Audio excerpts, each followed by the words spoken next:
Hello and welcome back to my channel. This is the 31st video.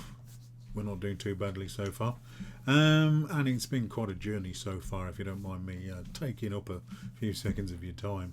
Started off trying to video my food with an iPhone in one hand and the stirring spoon in the other hand, which wasn't very good. They're trying to edit it with a free Windows video, which was even worse. Then got my first tripod, which fell over all the time. Then my wife bought me a really good tripod for my birthday, which didn't fall over all the time, and I finally worked out how to use it. Then I went to describing what I was doing in words rather than talking into a microphone. That was alright. Trying to find background music that was free, a bit less so. And then I finally got a Yeti microphone. These are really good. A lot of bloggers use these all over YouTube. And then putting me back into the video. So I hope it's progressing in a decent direction. And I hope it's slightly less amateur than when I first started. But thank you for continuing to watch. It's going to get better as we go. More stuff, maybe a camera. Anyway, whatever. You don't really care about this bit that much.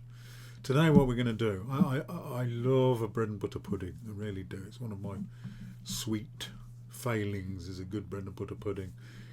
Less stodgy ones. I'm trying to, when I was brought up, it was always ones that are this thick and that you could paper the room with it. Now I look for different types of bread pudding, and today is going to be done with croissants and a little bit of layer of marmalade in. I think it turned out to be absolutely wonderful. The dinner party we had with guests the other night, they ate so much of it there was nothing left for me the next day. Not that I'm upset, but I always like a little bit left for me the next day. Anyway, let's do the ingredients and stuff. Right, and today's board of goodness. A croissant bread and butter pudding needs some croissants.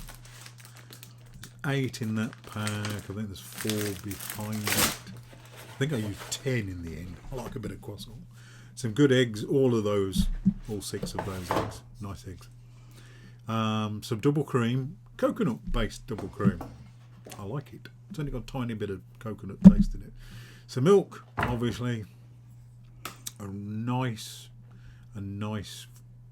fine cut marmalade. And some normal brown sugar, which I whizzed up to make into like a very fine, almost like a caster sugar. What have I forgotten? There's going to be, oh yes, the butter waving along the screen somewhere. Next.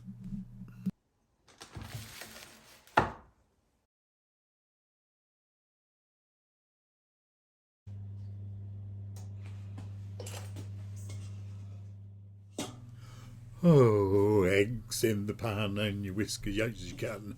Hey, what am I going on about? Singing to himself. Anyway, eggs I put in 5 to start off with. I think I ended up with 6. Once they're thoroughly whisked, get the milk in. I think I probably used about just under a litre. See how I get on. Boom, boom, boom, boom.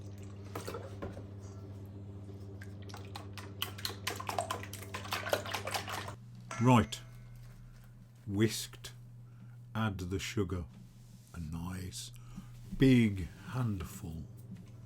Boom, boom. Now it's time for the cream. I think this is a 250 gram tub. Put all of it in. It's gorgeous. Whiskey, whiskey.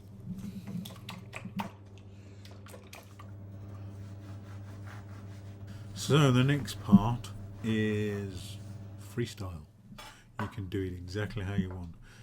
Basically, you need a bunch of croissants, and you need some butter, and you need some marmalade. So I've done with some croissants, and watch your fingers when you're cutting these. Croissants are quite hard to cut. So I do some of these with butter on both sides of the croissant, some of them with marmalade on both sides of the croissant, and some with butter on one side and marmalade on the other. Stack them up to probably about that sort of depth. So that I used 10, so it ended up being that sort of depth. But this bit is complete freestyle.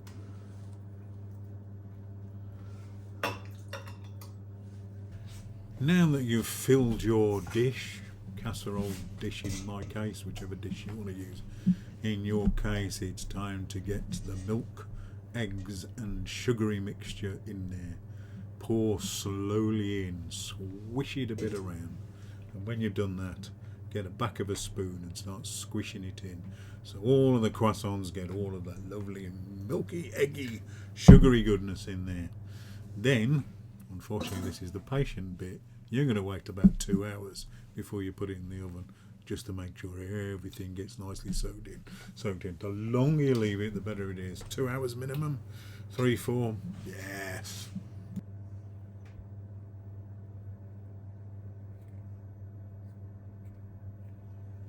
In the oven about 20 minutes. Fish it out, have a look, maybe a bit more squishing, put it back in. I think the whole thing's going to take 50-55 minutes, and then voila, it's a beautiful thing. Leave it for a few minutes to cool down. You don't want to eat it straight away, it's a bit squishy.